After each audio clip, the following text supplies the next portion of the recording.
Assalamualaikum warahmatullahi wabarakatuh.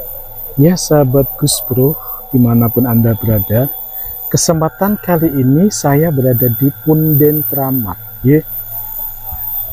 Konon katanya ini ya siapa ya, ini ada makam-makam kuno ya, makam-makam era Majapahitan. Konon katanya beliau adalah yang babat alas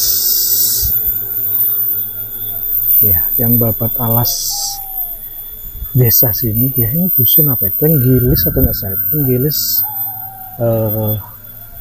Mojokerto. Nah ini pesarian Mbah Kerto dan Putri Wongso, Mbah Putri Wongso ya teman-teman. Nah ini ada kebetulan ada teman kami yang lebih paham masalah batu nisan atau masalah tempat-tempat di sini ya. Sejarah-sejarah di sini tuh dia itu lebih paham, terus nyoba kita itu tanya-tanya sama dia yang lebih paham sejarah-sejarah di sini tentang tempat ini. Assalamualaikum Mas Eko. Waalaikumsalam warahmatullahi wabarakatuh. Gus Bro, kita coba tanya-tanya tentang ini kan banyak batu nisan yang cukup kuno ya Mas Eko ya. Coba bisa. Ya, terima kasih ya. Memang sengaja panjenengan saya undang untuk meliput tempat ini karena memang tempat ini tidak begitu terkenal. Bahkan jangan sampai ke luar daerah ya. Di lingkungan terdekat sini saja pun ini tidak begitu terkenal begitu. Karena memang lokasinya yang agak terlalu berada di belakang kampung. Bisa dilihat untuk bisa dilihat untuk apa namanya lokasi ataupun suasananya di sini kan sepertinya memang apa ya, banyak rumpun ataupun pohon bambu begitu. Ini di pojokan kampung ya Man. Di pojokan kampung. Jadi gini, ini berada di dusun ataupun lingkungan Tenggilis, Kelurahan Prajurit Kulon, Kecamatan Bluto, Kota Mojokerto, Provinsi Jawa Timur begitu. Tempat ini ya teman-teman ya, merupakan tempat yang mempunyai sejarah yang cukup panjang sebetulnya. Dari masa kerajaan Majapahit sampai ke masa transisi begitu di abad 15 sampai ke abad 16, di mana dalam Majapahit terakhir di situ ada kerajaan baru, namun ini untuk eranya sudah era Islam, yaitu Giri Kedaton. Kita coba untuk jelaskan beberapa hal yang ada di sini dulu begitu. Kita bersama Cak Man ini ya. Ataupun menunjukkan yang ada di dalam sini. Nah, kita masuk ke pundennya ya teman-teman ya. Pundennya dan sejarah-sejarahnya mungkin yang diketahui sama Mas Eko. Ya. Sebelumnya saya permisi dulu, mohon maaf untuk semua warga ataupun sesepuh di kelurahan ataupun di lingkungan Tenggilis ini ya.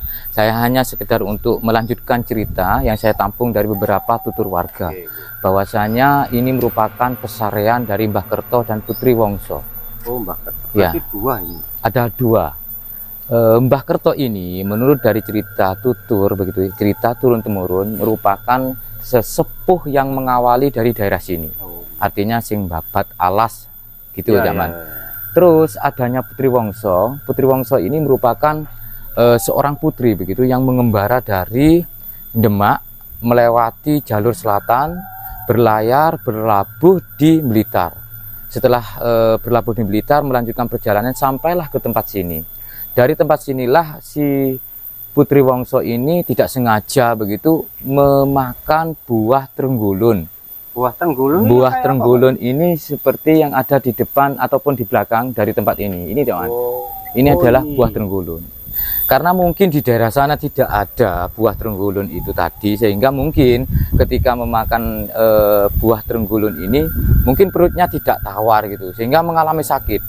Karena memang secara ilmiahnya begitu ya, buah trenggulun ini memang mengandung alkohol ya.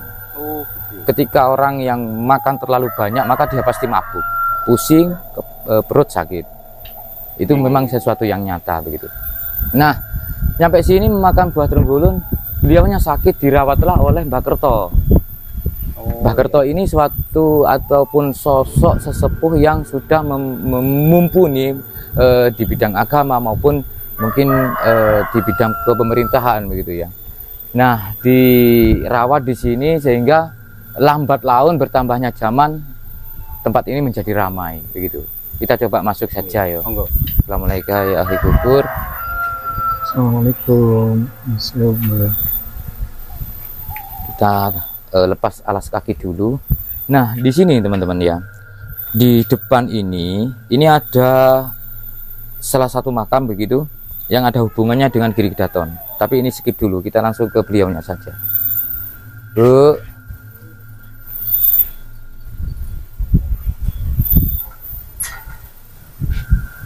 Nah, di sini dari beberapa cerita tutur tadi dan dengan adanya batu nisan begitu ya, ini menjadi sesuatu yang berbeda sejarah. Tapi saya pribadi tetap menghargai sejarah dari kearifan lokal tadi. Nah, apa yang menjadi perbedaannya? Di sisi lain Putri Wongso dari Demak, terus di sisi lain menurut dari apa yang saya ketahui bahwa dari batu nisan ini menandakan bahwa beliau ahli kubur ini dari Giri Kedaton. Oh, dari Sunan Gresik begitu ya, Sunan Giri Gresik.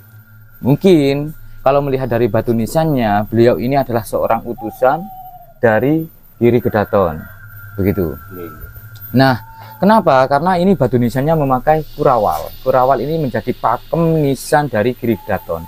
Semua utusan dari sesudahnya Mbah Raja Singonegoro begitu ya, sampai ke selanjutnya itu semuanya batu nisannya memakai motif ataupun jirat kurawal begitu. Nah, tapi tetap saya menghargai tentang kearifan lokal sejarah tersebut. Nah, untuk posisinya yang di sini adalah Mbah Putri Wongso, yang di sini adalah Mbah Kerto begitu. Nah, di sini ada sesepuh sini. Nanti kita langsung bisa mewawancarai beliau begitu, yaitu Mbah Panji. Waalaikumsalam warahmatullahi wabarakatuh. Mbah Panji, alhamdulillah. Nah, kita bisa nanti ke sini dulu. Ini adalah Kang Panji yang banyak tahu karena semua cerita dari awal yang saya ceritakan melanjutkan cerita dari Kang Panji. Mungkin seperti itu kan. Ngapunten. Nanti dianu ya, diat. Iya. Nyeluk iki Mbah apa Kang Panji. Jenengan kan asli mriki nggih ya. Cerita-ceritane teng mriki niku mistise niku ya napa? Niki wontene Mbah Kerto niki jeneng asline kan Muhammad Kerto. Oh, Muhammad Kerto. Ya. Niki turun saking Mbah Kasan Kusen. Oh, Mbah Kasan Kusen kan waktu rumiyin wonten sawanteng tanah Pulo Jawa kalian damel asma Syekh Khori. Hati niki gadah derek gansal jaler-jaler setunggal teng Mbah Jombang, sing tunggal teng ngene Klaten, sing tunggal teng ngene Sragen, sing tunggal teng Kediri. Iki niki Mbah Kerto. Nah, sing Mbah Putri niki Mbah Putri Wongso niku saking Demak. Ya Demak, nah Demak niki di mrikine kalian wonten makome niki. Nah, niki ya sama yang ini. nggih. Niki sinten niki? Niku Kang paring asma sinten nggih. Mangke mawon tasik. Oh iya. Dadi ceritane Kerto niku manggene mboten wonten mriki. Dateng pundi? Wonten sing sak mangkin alun-alun Mojokerto. Oh, tak mangkun alun-alun. Nggih, yang tempo dulu kan wonten buah maja. Oh, nggih. Nah, niku tanemane Mbah Kerto dijuluki Mojo, tanemane Mbah Kerto, di Mojokerto. Buah salusule terus Mojopahit pindah ke barat, Mbah Kerto nderek ngriki niku salusule. Terus Mbah Kerto niki nggih sambunge kalih Brawijaya 3, Brawijaya 3 niku.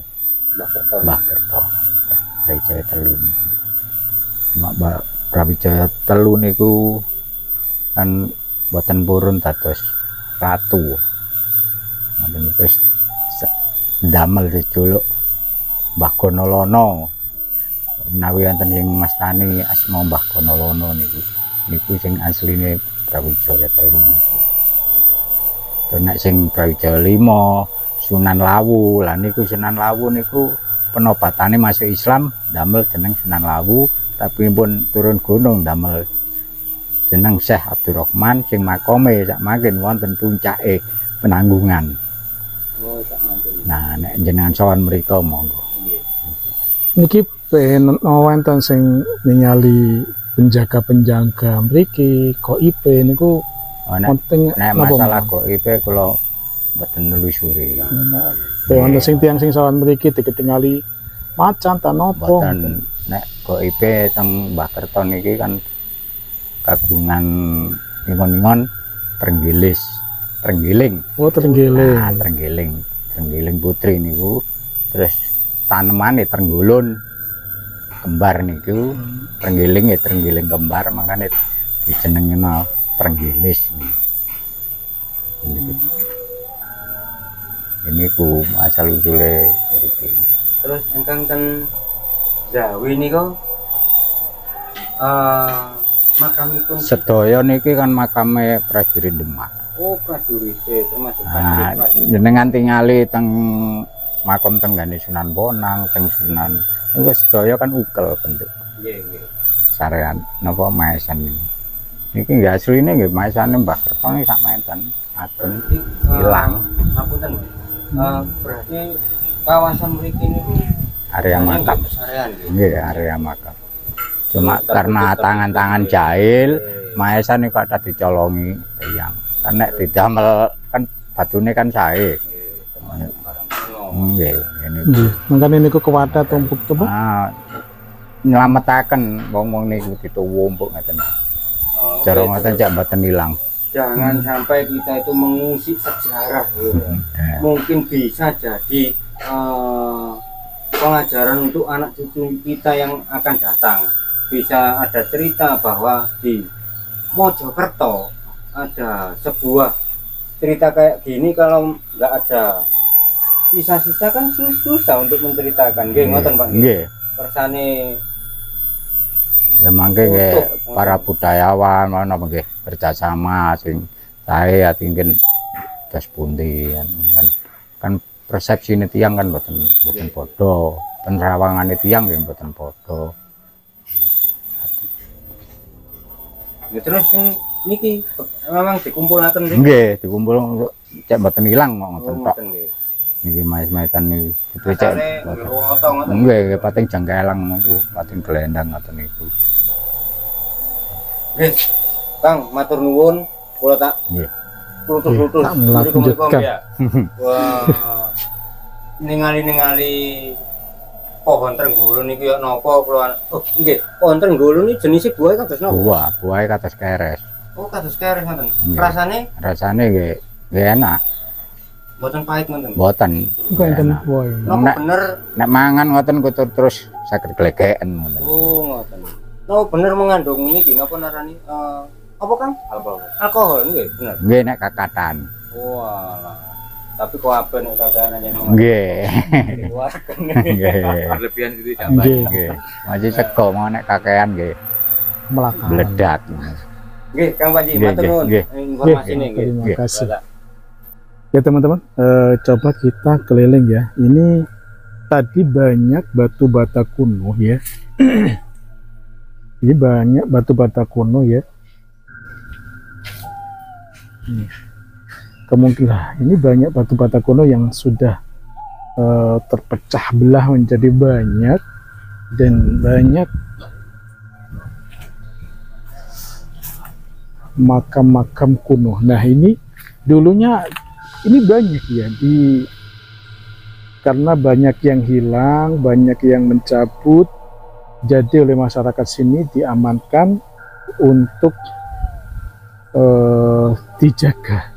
Jadinya dijadikan satu, ditancapkan di sini ya. Katanya Kang Panji tadi memang banyak yang hilang dan juga batu nisan Mbah Kerto sama Mbah Putri Wongso tadi banyak yang hilang. Katanya Kang Panji tadi memang ini diselamatkan, makanya ini dijejer sini ya, dijejer sini, dan juga ini banyak batu bata kuno yang besar dinya. Ini juga Sewu Mbah, ini banyak banget makam-makam kuno sampai sana ya. Ini cukup tua banget, luar biasa ini. Nah, ini ada pohon, ini kakinya tadi ya. Nanti kita coba untuk makan tergolong nih. Ya, coba kita ambil ya. Di area yang tidak begitu luas ini, kita banyak mendapati batu-batu nisan yang eranya itu dari abad 16. Artinya sesudah Majapahit runtuh begitu, peralihan menuju ke ada yang ke Demak, ada yang ke Giri Gedaton. Nah, sedangkan yang ada di sini teman-teman merupakan batu-batu nisan yang ada hubungannya dengan Giri Gedaton. Apa yang menjadi buktinya? Batu nisan yang ada di sini ini menjadi pakem ataupun hak cipta dari Giri Gedaton, sebagaimana yang sudah diterangkan dalam Suluk Singonegoro. Di catatan itu sudah diterangkan bahwasanya Mbah Singonegoro menerangkan dalam kitabnya, nisan sesudahnya dari Mbah Supeno sampai menuju ke kelanjutannya itu semuanya dari Giri Gedaton harus mempunyai nisan dalam bentuk seperti ini. Nah, ini yang dimaksud dengan Kurawal yang saya terangkan di sini, teman-teman. Nah, ini adalah Kurawal. Mungkin kamera bisa mendekat ke sini biar nanti teman-teman di luar bisa mengetahui bahwasanya ketika teman-teman yang ada di luar sana mendapati makam dengan batu nisan yang seperti ini, sangat dipastikan bahwa batu nisan itu adalah merupakan utusan dari Giri Gedaton. Nah, ini adalah Kurawal begitu ya. Terus nyampe di sini harus nyambung. Terus ke sini lagi. Terus di sini ada sitir ukel begitu ya. Nah, yang di sini adalah tumpalnya. Dari sini sampai ke sini nyambung. Ini menandakan suatu kedudukan maupun pengaruh dari si ahli kubur. Terus yang di bagian atas di sini ada kemuncak begitu ya. Kalau ini datar, ini menunjukkan ahli kubur jenis ahli kubur ya, ini perempuan. Tapi kalau mempunyai kemuncak begitu ya, atau runcing seperti ini, laki-laki begitu, si ahli kubur laki-laki. Banyak sebetulnya batu-batu nisan di sini, sebagaimana yang sudah diterangkan bahwasanya ada beberapa keterangan begitu berdasarkan dari Suluk Singonegoro. Tempat ini Katemenggungan, suatu wilayah Katemenggungan begitu, yang dimana di dusun Trenggilis ini ada suatu kelompok yang diutus oleh Giri Gedaton yang mempunyai gelar Darmadiaksa Upapati. Darmadiaksa itu merupakan gelarnya, Upapati itu merupakan fungsi dari gelar tersebut. Jadi Upapati itu merupakan kalau istilah sekarang ya, suatu kelompok, ada ulama beserta para pengikutnya begitu ya. Di situ ada 10, satu kiainya kalau istilah sekarang, terus yang 9 ini sebagai santri yang sudah mumpuni di bidang ilmu agama, yaitu agama Islam pada waktu itu. Sayangnya teman-teman, karena memang ini kan tempatnya ya, lokasinya ini kan ada jalan alternatif nih. Jadi dari kampung yang satu menuju ke kampung yang lain ini mutus sebetulnya mutus area makam begitu ya. Jadi ini ada jalan begitu ya. Terus sehingga ada kemungkinan besar bahwasanya makam-makam yang di sini ini tercabut dengan sendirinya begitu, lepas dengan sendirinya. Namun oleh warga di sini ini masih punya inisiatif yang sangat baik saya rasa, meskipun tidak pada tempatnya ya. Semuanya sudah diamankan dalam bentuk seperti ini teman-teman. Nah, sebetulnya ini adalah batu nisan dari suatu makam. Ini banyak sekali, kalau kita hitung ada sekisaran mungkin 10 lebih ya. Nah, di sini sampai ke sana teman-teman. Kemungkinan ya, Kang Eko, lepas. Ya? Kemungkinan lepas, terus orang-orang nggak tahu tempat-tempatnya, terus dijadikan satu. Oke lah, ditaruh di sini, yang penting tidak hilang. Daripada nanti Jadi nggak ini akan jadi suatu permasalahan, akhirnya diselamatkan, dijadikan satu, ditancapkan di sebelah. Iya, betul sekali. Sehingga seperti ini ya. Nah, ini menjadi batu nisannya saat ini dibentuk dalam bentuk pagar gitu ya. Iya, cukup banyak ya. Cukup banyak sekali. Kalau kita satu makam kan 2 batu nisan toh. Iya. Ya kalau kita hitung ya tinggal ngitung 22 itu 21, 22, 23 gitu terus. Iya. Ada berapa makam di sini? Kalau ini kurang lebih dari 10 ya, 10 ya. makam. Dan ada juga sebetulnya ya dalam pakem Giri Gedaton, tata letak makam itu menunjukkan sisi mana yang paling tua dan sisi mana yang paling muda. Semakin ke utara maka beliaulah yang paling tua. Kedudukannya.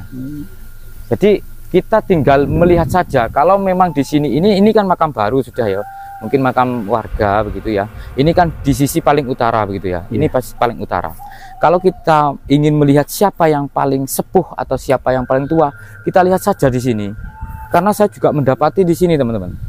Ini adalah batu nisan yang masih menancap begitu di samping dari tanaman serut ya. Ini tanaman serut. Ini masih menancap di sini. Posisinya ini terjebak akar dari pohon trenggulun ini.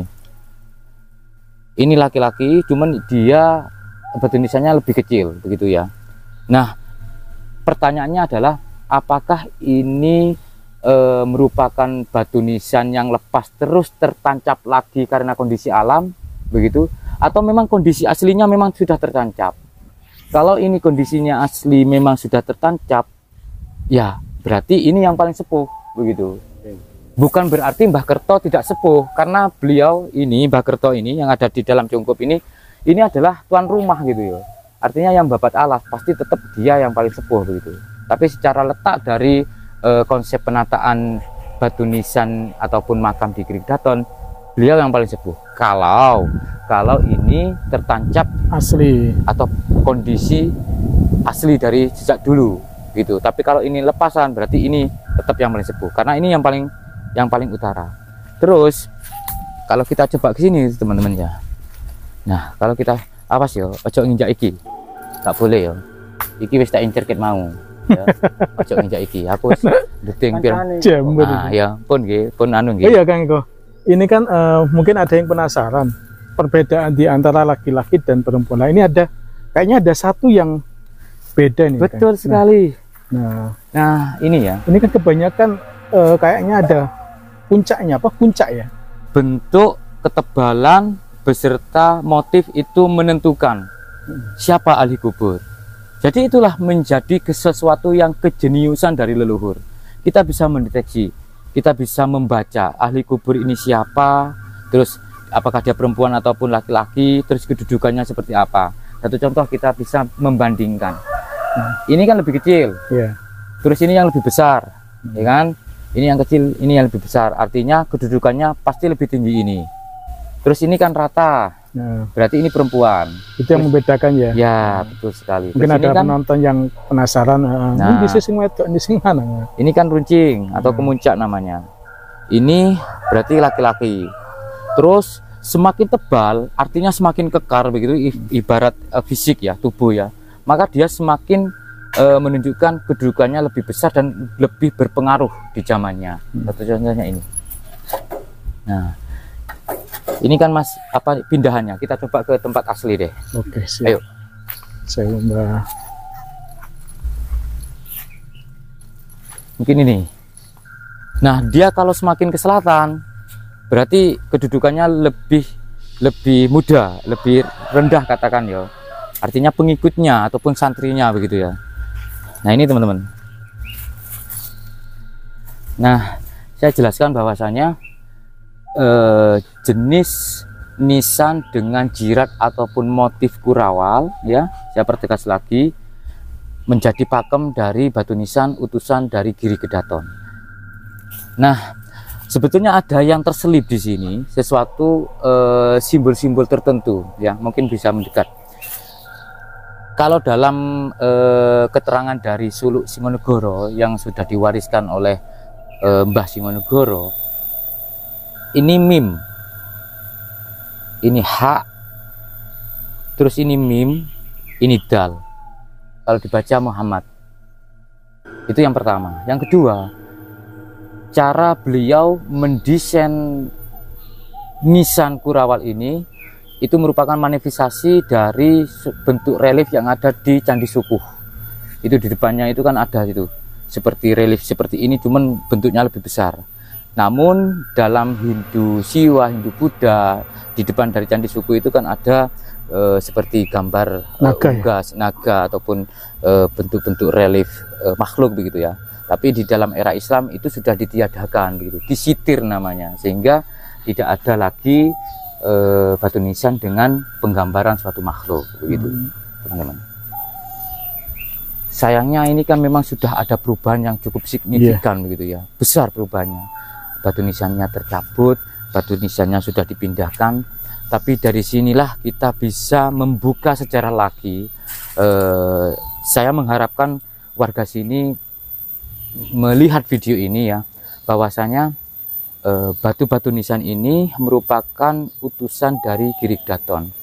Berhubungan dengan kearifan lokal di sini, bahwasanya ada Mbah Kerto, Mbah Putri maupun Mbah Mustafa, itu menjadi suatu kearifan lokal yang ada di sini. Saya tetap menghormati begitu, karena Mbah Kerto sendiri merupakan yang babat alas desa di sini. Tanpa beliau ini mungkin dulunya masih hutan belantara. Mungkin cukup seperti itu. Terima kasih. Ya, terima kasih Mas Eko atas penjelasannya, cukup luar biasa ya.